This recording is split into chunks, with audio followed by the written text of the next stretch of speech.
Ohayo minasang! Today is December 29, 2024 at pangalawang araw nga ng Yasumi o yung tinatawag naming rest day. Alas 5 na nga ng umaga neto at maglalakad nga lang kami papunta sa may station, sa may Ijiri dahil hindi nga kayang bikin to dahil medyo makapalang snow at delikado. Pero bago yon, dumaan muna kami ng 7-Eleven dahil hindi nga ako nakapag-almusal, bumili nga lang din kami ng kape at may baon naman kaming tinapay. 6:20 pa nga yung biyahe, kaya naghintay muna kami ng ilang minuto. Alas 6 nga kami nakarating dito, 30 minutes din yung nilakad namin mula Apato hanggang Ijiri. Medyo maulan nga pero tuloy pa rin yung gala. 6:20 na nga at kaya nakasakay na kami dito sa main tram. Saglit nga lang din pala yung biyahe namin papuntang Takaoka Eki.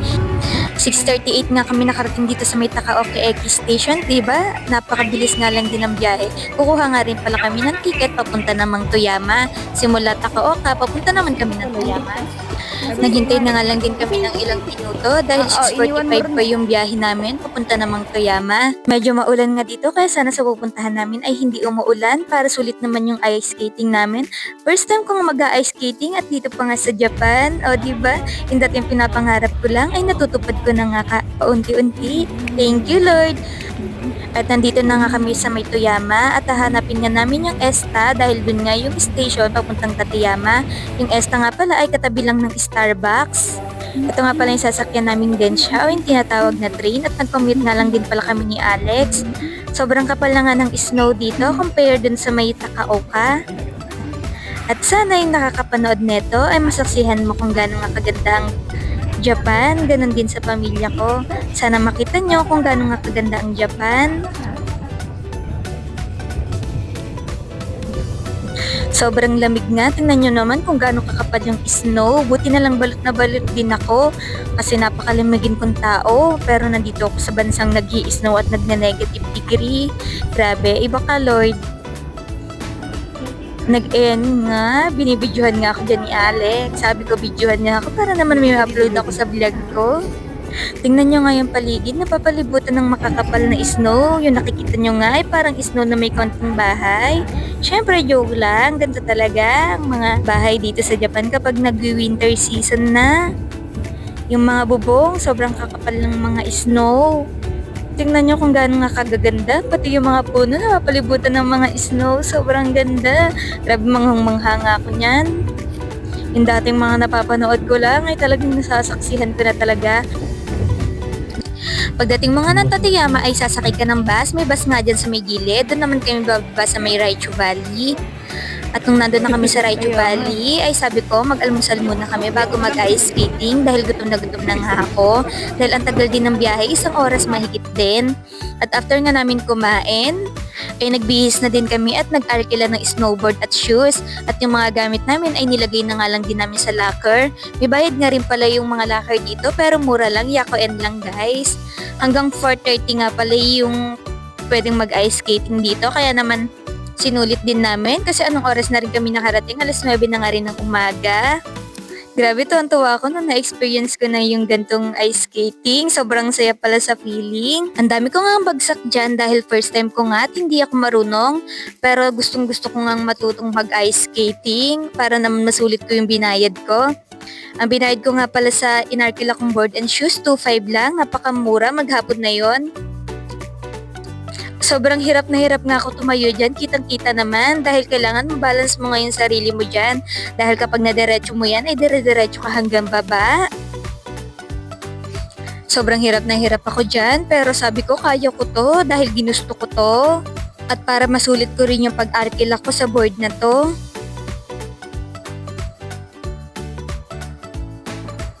Practice na nga lang din kami ng practice dahil mamaya sasakay kami ng lift para doon naman kami sa tuktok magsisimulang mag-ice skating. Ang dami ko nga rin bagsak dyan kaya sobrang sakit ng katawan ko. Ramdam na ramdam ko pa nga rin yung sakit ng katawan ko kahit nagbo-voice over na ako. Hindi ko nga alam kung kailan ko ma-upload tong video na to dahil magiging busy nga kami dahil darating ang New Year. Pero pangako i-upload ko to dahil unang ice skating ko to dito sa may Japan. At nung napagod nga ako ay nagpahinga nga din muna ako at kumuha ako ng sobrang daming lakas ng loob dahil pupunta kami sa pinakamataas o may pinakamatarik dahil gusto nga ni Alex na ma-experience din yon.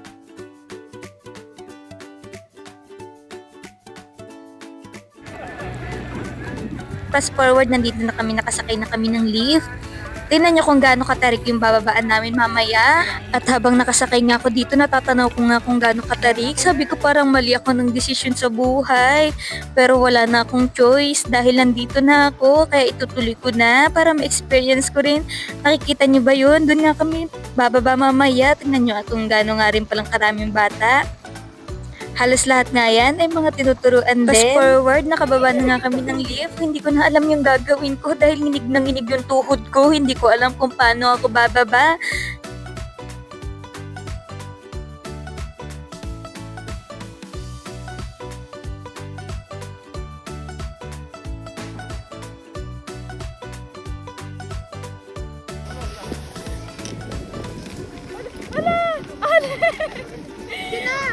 Umalis ka dyan!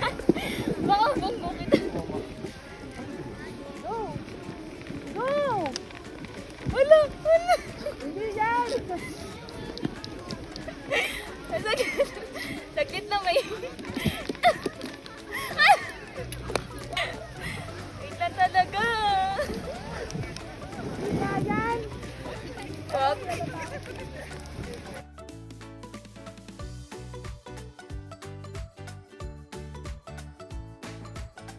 Parang gusto kong ilabas yung pakpak ko dahil hindi ko alam kung paano nga ako bababa dahil hindi nga ako marunong at nginig na nginig yung lamang loob ko.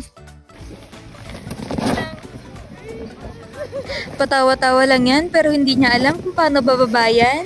Wala, parang gusto ko maglakad na lang.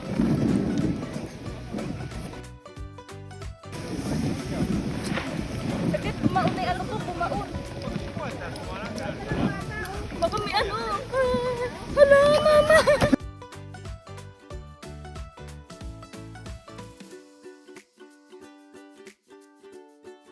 At ang sabi ko talaga sa sarili ko, kapag nakababa ako dito, hindi na ako uulit sumakay dahil hindi ko nga talaga kaya. Grabe nga yung pamumula ng mukha ko dahil sobrang lamig dito sa tuktok at saka binabalutan ako ng kaba. Papakitaan ko nga kayo kung paano mag-ice skating ang isang Juding katulad ko.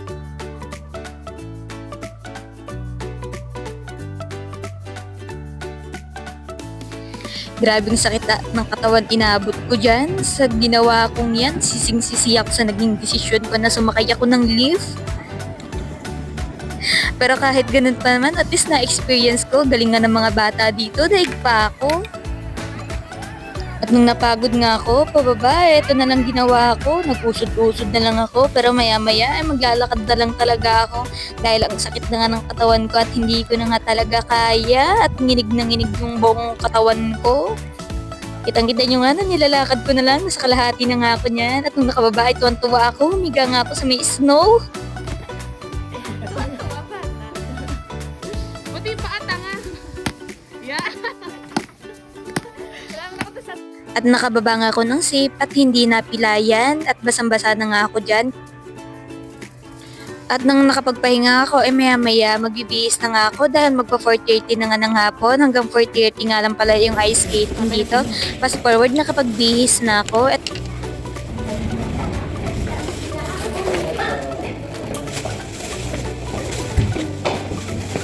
binalik ko na nga lang din pala yung mga inarkil ako at nililigpit ko na lang din yung mga ginamit ko. At basang-basa nga kaya binalot ko muna sa plastic bago ko ilagay sa bag.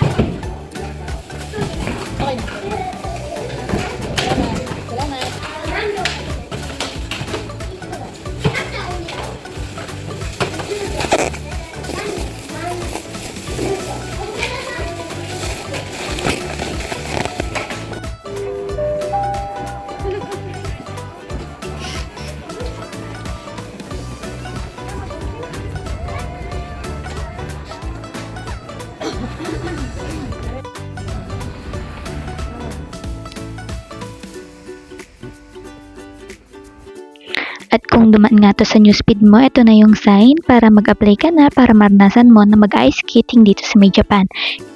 Kaya ano pang hinihintay mo? Para next year or this year, dito ka na makakapag-ice skating at masasaksihan mo nga kung gaano kaganda ang Japan. See you! Fast forward, nandito na nga kami sa Toyama at dito na nga lang din kami kakain ni Alex ng dinner. At dapat din kami kakain sa may Sicilia, kaso sarado na, kaya dito na lang kami kakain sa isang restaurant na Yoshinoya. Ay, tatawid na. Ay.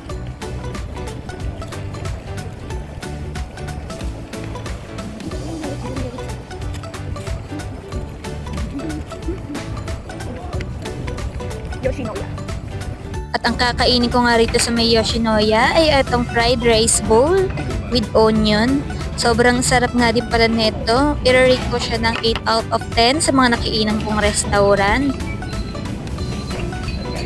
At grabe yung pamumula ng pisngi ko. Syempre ba naman, nanggaling ako sa ganong kalamigan na lugar. Kaya ganyan na lang din yung pamumula. At grabe na yung sakit ng katawan ko dyan. Nag-i-starting na.